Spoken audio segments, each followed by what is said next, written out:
sé que mi Cristo vive. En la palabra de Dios, la Biblia, hay un mensaje para ti, para mí y para toda la humanidad, el Evangelio de Jesucristo.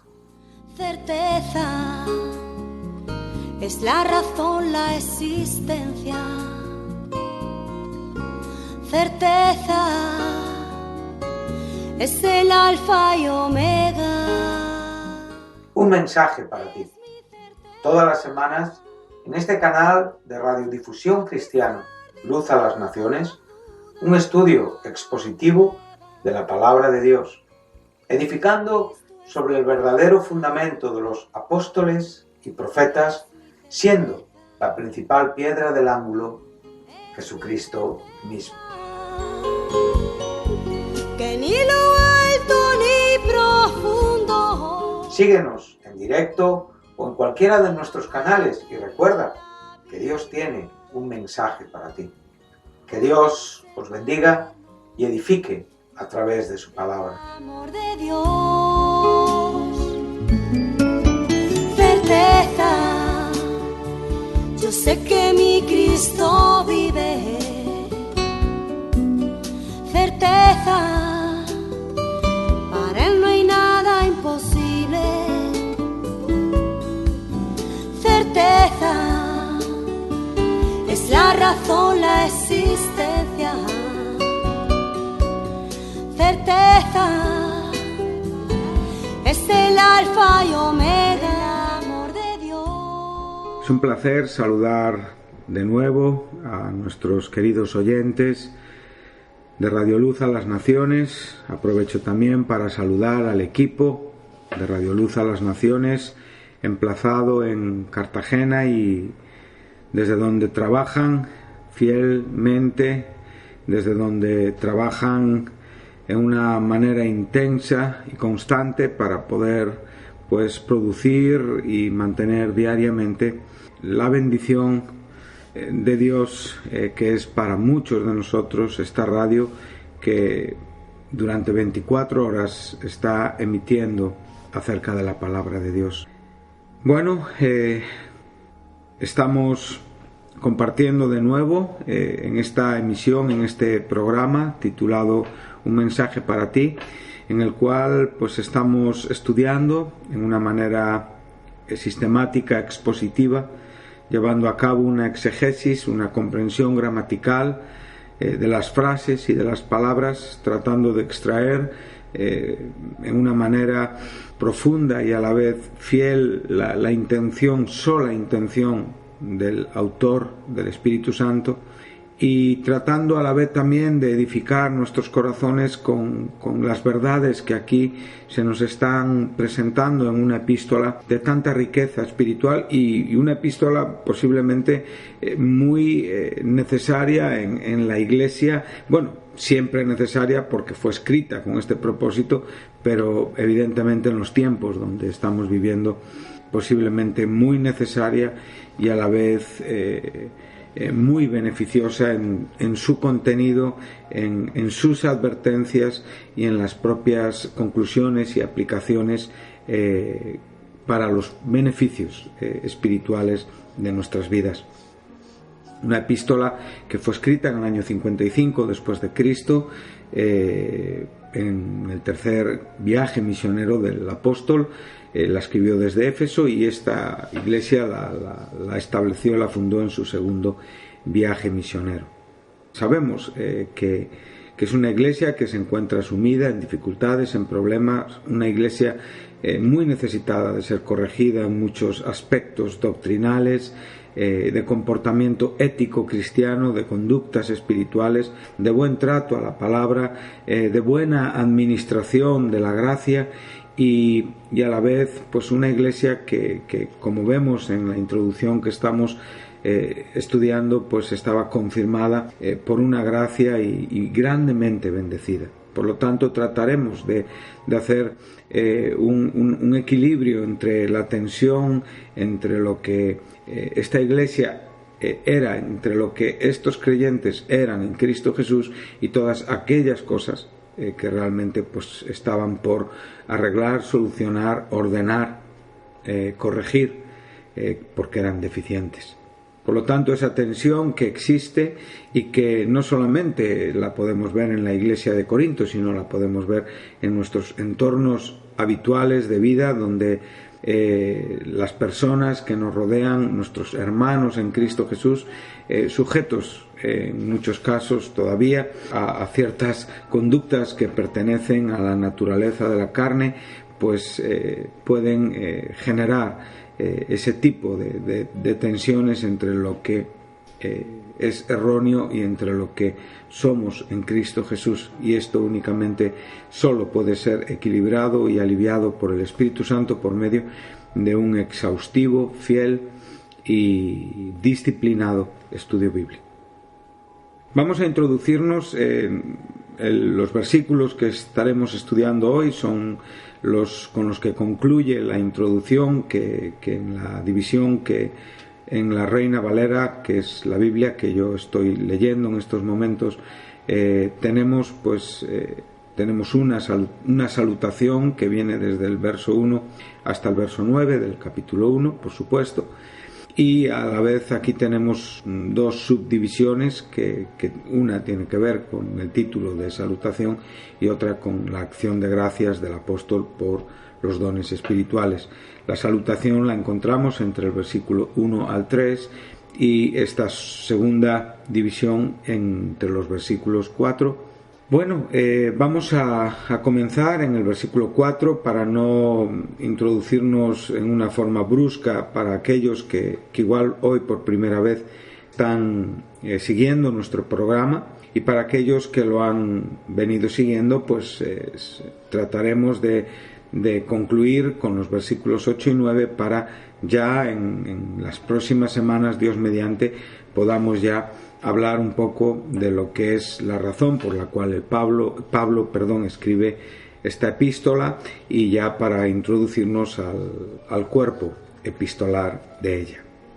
Dice así en el versículo 4, primera epístola de los Corintios capítulo 1, dice: gracias doy a mi Dios siempre por vosotros, por la gracia de Dios que os fue dada en Cristo Jesús. Bueno, podemos destacar y enfatizar el agradecimiento del apóstol, algo de lo que tenemos mucho que aprender los cristianos, casi siempre quejosos, casi siempre quisquillosos, en muchos casos molestos, a veces un poquito arrogantes en cuanto a la forma de ver y de actuar y de juzgar aquellas cosas que nos molestan en la iglesia, y por supuesto a las personas que son la causa de las cosas que nos molestan en la iglesia. Todos sabemos que entre la primera venida de Jesucristo, aquella que según nos presenta Hebreos en el capítulo 9, versículo 28, donde Cristo viene humanizado y con una disposición y razón de purificar evidentemente nuestros corazones por medio de sufrir la ira de Dios cargando el pecado sobre sí mismo. Sobre este hecho, todos los creyentes, todos los hombres de todas las épocas pueden ser justificados delante del Dios Padre, ser declarados justos por la justicia de Dios exhibida por Cristo en la cruz del Calvario. En esta primera venida, Cristo vino con este único propósito: establecer, llevar a cabo la fundamentación por medio del sacrificio de sí mismo. De esto también hemos hablado cuando Cristo respondió a Pedro y le dijo: bienaventurado, en el capítulo 16 de Mateo, bienaventurado eres Pedro, porque esta revelación de mi persona no te ha sido dada por carne ni por sangre, sino realmente te ha sido dada por mi Padre que está en el cielo. Y yo te digo que tú te llamarás Pedro, y sobre esta roca, sobre mi persona, Jesucristo, está hablando en primera persona, edificaré mi iglesia. Este es el asunto del que estamos hablando. Cristo en su humanización fundamentó esta iglesia, una iglesia que fue establecida, fundada en la propia seguridad confiable y fiable, en la propia declaración absolutamente soberana, santa, perfecta del Hijo de Dios, y que a la vez está también enseñándonos que en virtud de este sacrificio, de esta muerte y de esta resurrección, Él es la garantía de que todos los asuntos que tienen que ver con Dios son nuestros en virtud de la fe en Jesucristo. Nosotros podemos ver que en esta primera venida de Jesucristo viene con relación con el pecado, evidentemente, con una razón llevar los pecados de muchos. Esto es un hecho constatado y que es el corazón mismo de la predicación del Evangelio. Cristo, evidentemente, cargó nuestro pecado. Aquí tenemos la doctrina de la sustitución. Pero dice que aparecerá una segunda vez, ¿sí?, sin relación con el pecado, para salvar a los que le esperan, a los que aman su venida. Entonces vemos que en este contexto en el que Pablo está hablando, está mostrando la amplitud de toda la bendición que el propio Evangelio conlleva y lleva en sí mismo, desde la comunicación de Dios definitiva. Él habla en los postreros tiempos por el Hijo, quien ha efectuado la purificación de nuestros pecados por medio de sí mismo, y que no solamente murió en la cruz, sino que resucitó y se sentó a la diestra de la majestad en las alturas, evidenciando la verdad, el triunfo, evidenciando la seguridad de que esta muerte maravillosa, en la cual podemos venir delante del Padre a través de esta justicia exhibida y alcanzada en los méritos del Hijo, pudiendo ver en Él la víctima expiatoria y a la vez también aquel que lleva a cabo la propiciación, aquel que realmente determina el favor del Padre hacia nosotros. Es maravilloso poder ver cómo en el tipo del tabernáculo en el Antiguo Testamento, y podemos encontrar este cumplimiento y alcanzar en una manera mucho más perfecta el significado de los tipos veterotestamentarios, pero en este que estamos hablando podemos realmente comprobar cómo en ese lugar, en esa segunda cortina, en ese segundo velo, donde únicamente entraba el sumo sacerdote una vez al año, en el día en la festividad, en el día de la expiación, en el día de Yom Kippur, sabemos que no entraba por sangre propia, previo sacrificio por los pecados del mismo, lo cual es una figura imperfecta y débil de Jesucristo, el sumo sacerdocio de Aarón. Ninguno pudo alcanzar la justicia perfecta delante del Dios Santo. Todo eran tipos imperfectos, sombras débiles de lo que estaba por venir, concerniente y referente al antitipo perfecto que es Jesucristo. Cuando nosotros podemos comprobar y ver con detalle este asunto, podemos ver cómo esa víctima era sacrificada en el atrio, era sacrificada ahí donde el primer vaso del tabernáculo estaba presente. Inmediatamente después de la puerta tenemos el altar del sacrificio, la cruz. No podemos entrar a la comunión con Dios, no podemos entrar a introducirnos al lugar santísimo sin antes comprender el significado de la cruz, porque en esa cruz es donde se lleva a cabo el sacrificio por los pecados. En la misma manera, como hablábamos antes, decimos que Él vino una vez para llevar los pecados de muchos. Pero estamos hablando que desde el establecimiento del reglamento, de la ordenanza levítica, que sabemos que fue durante el año donde Israel estuvo en Sinaí, de lo cual nos habla con detalle el libro de Levítico. donde al final del libro del Éxodo podemos ver la ordenanza en cuanto a la construcción del tabernáculo, y podemos ver que todo realmente es una representación de Cristo. Entonces, previo, la víctima tenía que morir en ese altar, ser sacrificada, y esa sangre de esa víctima tenía que ser introducida a través del primer velo y a través del segundo velo, y poder ser rociada en el propiciatorio, que era la bandeja de oro que estaba encima del arca del pacto, debajo de los 2 querubines. Ese oro tipifica la deidad, y a la vez el arca del pacto, que estaba hecha de madera de acacia y de oro, nos habla de la naturaleza teantrópica de Jesucristo, nos habla de esa unidad hipostática, ¿sí?, donde Cristo en sí mismo es perfecto hombre y perfecto Dios. Eso es lo que representa el arca del pacto. Y ahí la sangre era llevada, y en ese lugar llamado propiciatorio, que viene de una palabra cuyo significado es cubrir, ¿sí?, ahí es donde realmente Cristo llevó a cabo la propiciación definitiva y perfecta del hombre con Dios. Él es nuestra propiciación.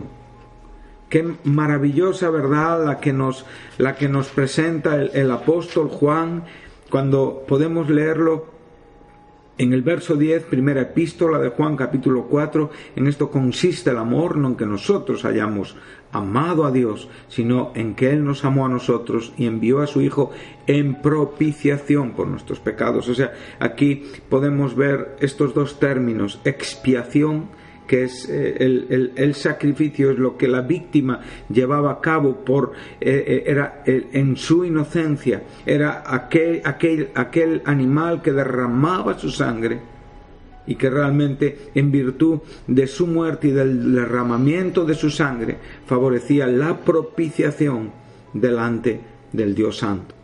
Pero ningún animal pudo exhibir evidentemente la perfección de Cristo.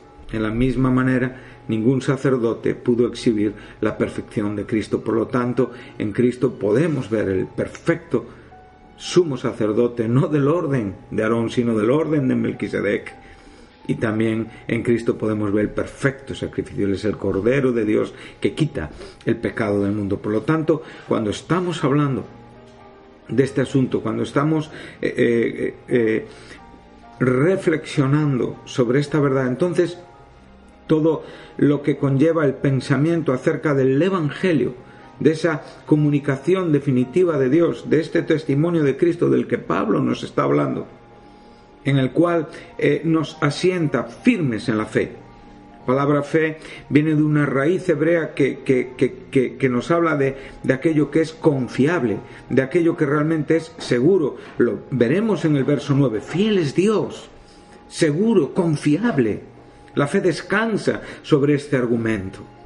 La fe no es un asunto donde yo concluyo después de valorar o de lucubrar en mi mente ciertas posibilidades. No, eso es un razonamiento humano.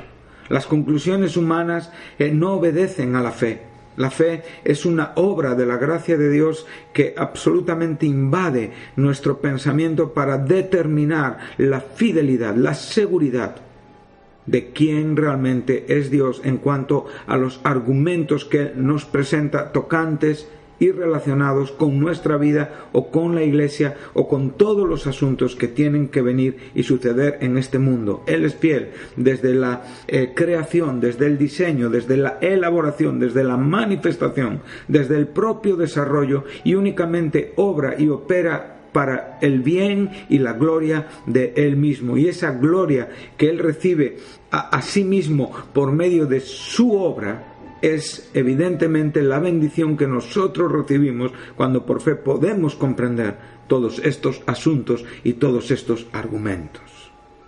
Entonces, lo que podemos ver en toda la amplitud de aquel, como dice Romanos 4:24, que fue entregado por nuestras transgresiones y resucitado para nuestra justificación, pues Lo único que podemos concluir es dar gracias y tratar de exhibir y vivir una vida consecuente y santa, sabiendo que la voluntad de Dios se ha llevado a cabo, se ha cumplido perfectamente en la vida del Hijo, entregado por nuestros pecados, resucitado para nuestra justificación.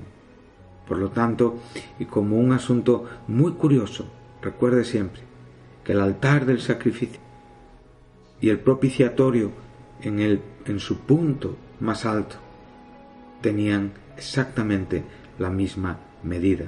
Ahí podemos ver la justicia y la misericordia, la gracia y la verdad. Nunca una puede desequilibrar a la otra. No podemos ver una propiciación sin una expiación. No podemos comprender el favor de Dios sin estar contemplando lo que ha propiciado, que ha sido la expiación llevada a cabo por la víctima perfecta, inocente, sin culpa, el Cordero Santo de Dios, que derramó su sangre en nuestro favor. Y no solamente esa sangre la derramó y esa sangre la introdujo en el santuario celestial. Observe, y hoy pues posiblemente nos hemos dedicado, creo que el Espíritu Santo nos está permitiendo ir hacia estos pensamientos, y como bien nos enseña el capítulo 9 de Hebreos, qué preciosa enseñanza, versículo 8, dando el Espíritu Santo a entender, Hebreos 9, versículo 8, con esto que aún no se había manifestado el camino al lugar santísimo, entre tanto que la primera parte del tabernáculo estuviese en pie. Por lo tanto, mientras el tabernáculo, esos 1500 años que hay desde Moisés hasta Cristo, con su presencia, siendo el sumo sacerdote de los bienes venideros, con un más amplio y perfecto tabernáculo, no hecho de manos, no de esta creación. Observemos que a lo largo de 1500 años, desde el primer tabernáculo construido en Sinaí, pasando por el templo que construyó Salomón, podemos seguir avanzando después de la destrucción de este templo por Nabucodonosor, y podemos ver cómo Esdras, como Nehemías, en los tiempos de Ageo, en los tiempos de la reconstrucción post-exílica de los muros y del templo de Zorobabel. Después también podemos ver incluso que ese templo también sufrió ataques. Tenemos las revueltas que hubo antes de Cristo, ya en la irrupción del Imperio Romano, y después vemos esa magnífica construcción del templo de Herodes en el Nuevo Testamento, del cual el propio Cristo dijo que no quedaría piedra sobre piedra. Toda su magnificencia, evidentemente exhibida, era temporal e imperfecta. Y sabemos que en el año 70 los ejércitos de Roma, bajo el general Tito, destruyeron Jerusalén, y con Jerusalén destruyeron también su templo. Y a la vez sabemos que Cristo, en su presencia humana, cuando dice el Verbo se hizo carne y habitó entre nosotros, Él fue el templo en estos momentos. Él era el que contenía en sí mismo la presencia y la gloria de Dios. Y hoy, evidentemente, los creyentes, en virtud de esta bendición tan grande, somos templo de Cristo, y la Iglesia, evidentemente, en su conjunto, es morada de Dios por el Espíritu, como nos enseña el apóstol Pablo, teniendo la esperanza de que en su regreso, en su segunda venida, el Señor establecerá todas aquellas cosas que están por suceder y por venir, llevándonos y dirigiéndonos al tiempo eterno, al establecimiento perfecto del siglo venidero, en los cielos nuevos y en la tierra nueva, donde Dios, donde el Cordero, ellos serán el templo definitivo. Por lo tanto, lo que estamos viendo es que por 1500 años, mientras los sacrificios levíticos, mientras los corderos, los machos cabríos eran sacrificados, mientras se llevaba a cabo toda esta búsqueda del perdón de Dios a través de la sangre de animales y por medio de un sacerdocio humano, ¿sí? Entonces el Espíritu Santo nos está dejando muy claro que todavía no había sido revelado el camino al lugar santísimo. Dice el verso 9, lo cual es símbolo. Aquí este término es parábola, ¿sí? Con un significado para este tiempo presente. El tiempo presente evidentemente tiene que ver, sabemos que en el pensamiento judío había dos etapas, la presente y la venidera. Evidentemente aquí lo que el escritor de Hebreos está tratando de enseñarnos es que en el tiempo presente todavía no estaba la era venidera y todavía no estaba el camino al lugar santísimo. Entonces estaba en un sentido imperfecto. Dice, según el cual se presentan ofrendas y sacrificios que no pueden hacer perfecto en cuanto a la conciencia al que practica este culto. Por lo tanto, vamos al verso 14 de este mismo capítulo. Cuanto más la sangre de Cristo, el cual mediante el Espíritu Eterno, recordamos estas palabras, en tus manos encomiendo mi espíritu, se ofreció a sí mismo.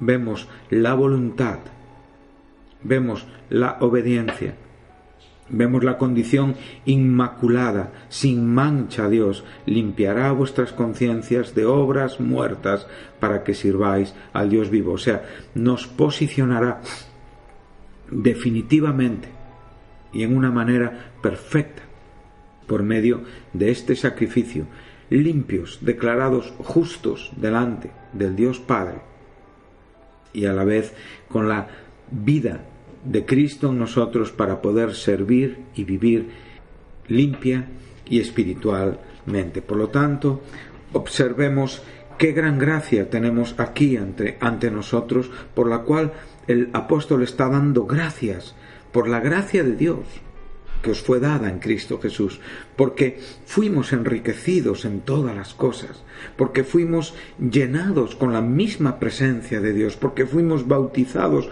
por un Espíritu en el cuerpo de Cristo, y que este testimonio, versículo 6, o sea, acerca de Cristo, este evangelio acerca de Cristo, ha sido confirmado, bebeos, o sea, garantizado en virtud de este perfecto sacrificio, de esta perfecta justicia exhibida, de esta bendita bondad, que cuando es predicada, lo que tenemos que entender es que el hombre, como bien nos enseña, qué bueno es cuando podemos darle al evangelio el sentido y el lugar que merece y que tiene y que debe de ser comprendido, en cuanto a que no es algo superficial. Hoy se predica muchas veces superficialmente.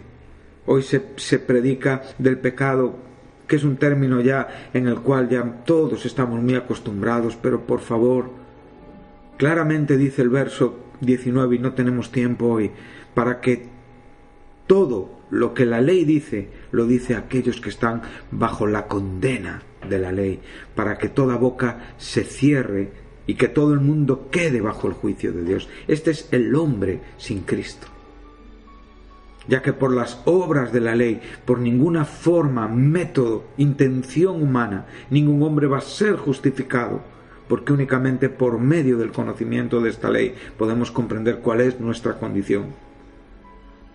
Y ahora claramente nos enseña que aparte de esta ley se nos manifiesta una justicia que ya fue hablada por la ley, por los profetas. En el Antiguo Testamento fue ya presentada, testificada en una manera profética, dirigiéndose al Cristo que se manifestaría en el cumplimiento del tiempo.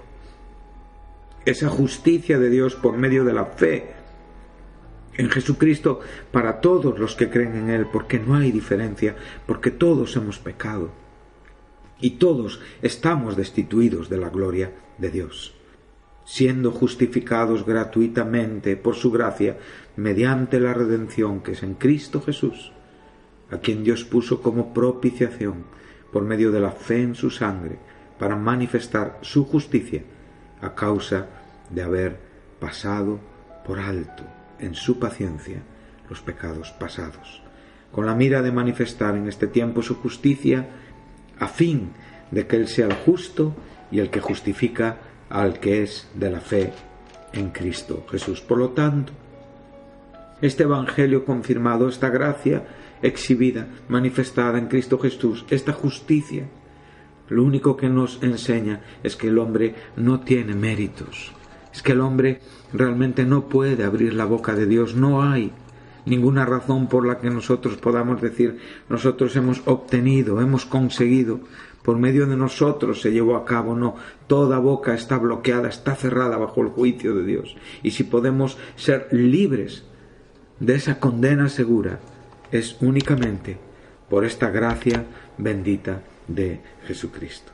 Por lo tanto, en esta gracia que ha sido confirmada, entonces no nos falta ningún don, esperando la manifestación. Y hemos visto los versículos 7 y 8 en el último programa relativos al día de nuestro Señor Jesucristo, y con dos connotaciones importantes. El verso 7 nos habla de la esperanza que tenemos los cristianos en cuanto a esta revelación, una esperanza en una actitud de expectación, aguardando ansiosamente, ¿sí?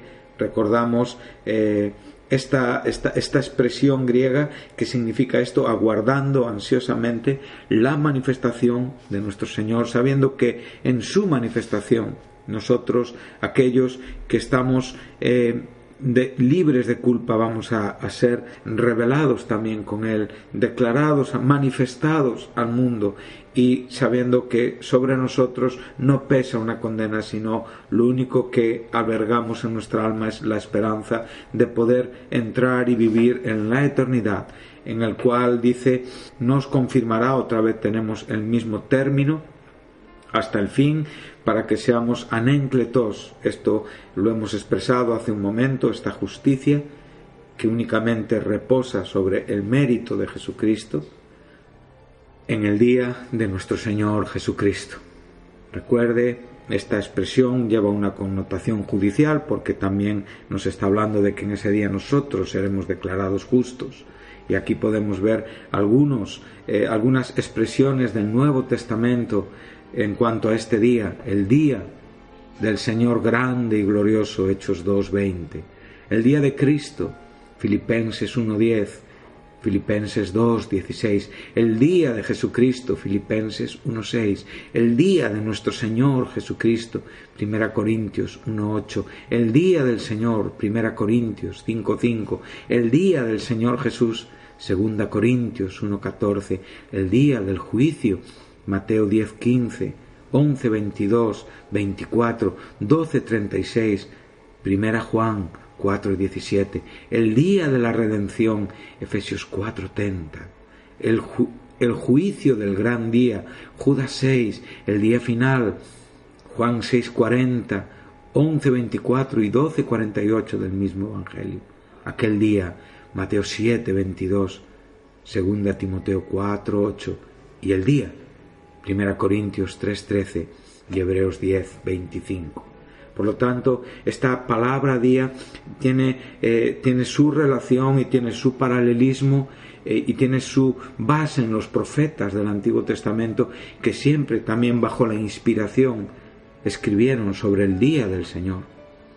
Y para ellos también el día del Señor era un momento cuando Dios iba a venir como Salvador y como juez.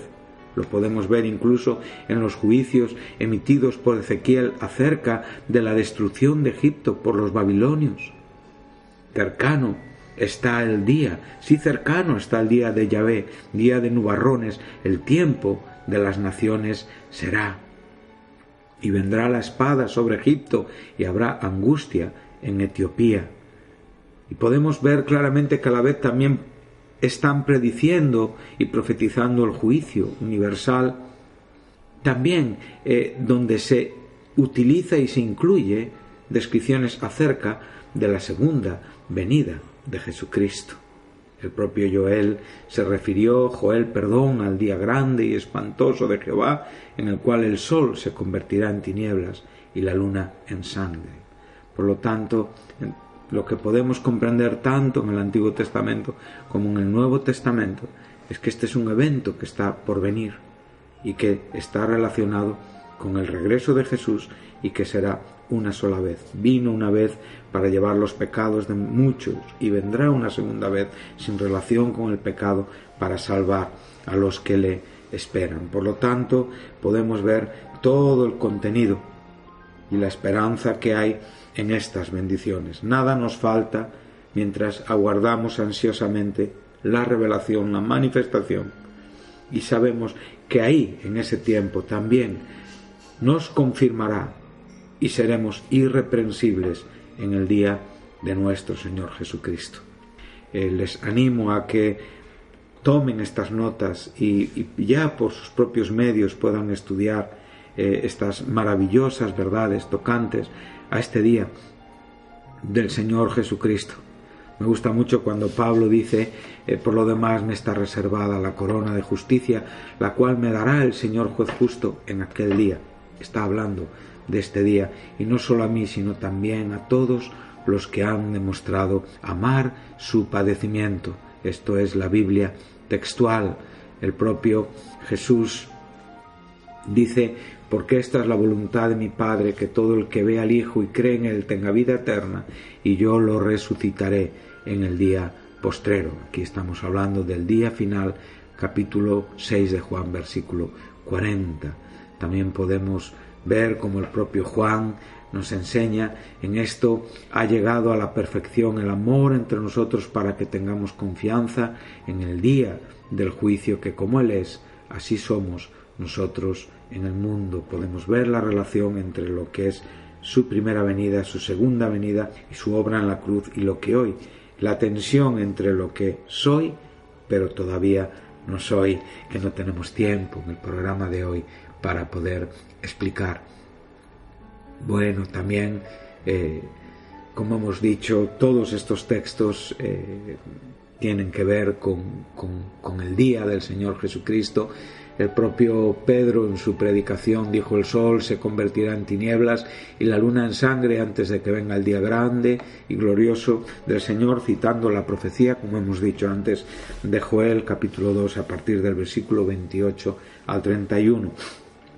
Y ya concluimos esta introducción con estas palabras: fiel es Dios, en el cual fuisteis llamados a la comunión con su Hijo Jesucristo nuestro Señor. Por lo tanto, aquí en esta fidelidad, pues recordamos la seguridad que tiene que ver con Dios. La palabra fe, nuestra palabra fe en el Nuevo Testamento, como la palabra fe en el Antiguo Testamento tiene en sí misma este significado. Aquello que es confiable, seguro, tiene que ver con unas piernas, con unos pies firmes, ¿sí? Y por lo tanto todas estas bendiciones de las que hemos hablado están absolutamente garantizadas, seguras, confirmadas por Dios, el cual es el agente de toda esta introducción de esta primera epístola de los Corintios, en este primer capítulo,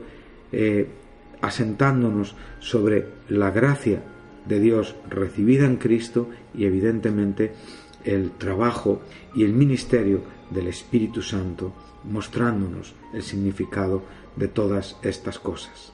Y aquí, en esta fidelidad, somos unidos filialmente con el Hijo Jesucristo nuestro Señor, para que podamos comprender la importancia de la comunión de los hijos de Dios en la Iglesia, que es el asunto que ahora nos introduciremos para poder ver todas aquellas cosas que estos corintios, tan bendecidos por la gracia de Dios, estaban descuidando.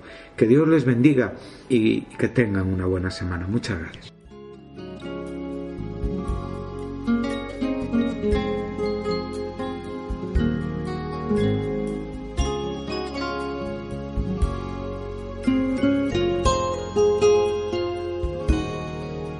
Certeza, yo sé que mi Cristo vive. Hasta aquí nuestro programa de hoy, Un mensaje para ti.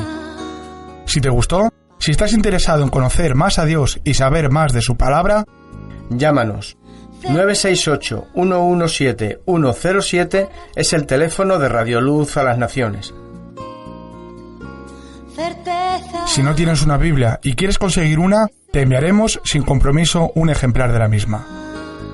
Puedes descargar este programa o volver a escucharlo en la página web de Radio Luz a las Naciones, www.fmradioluz.com.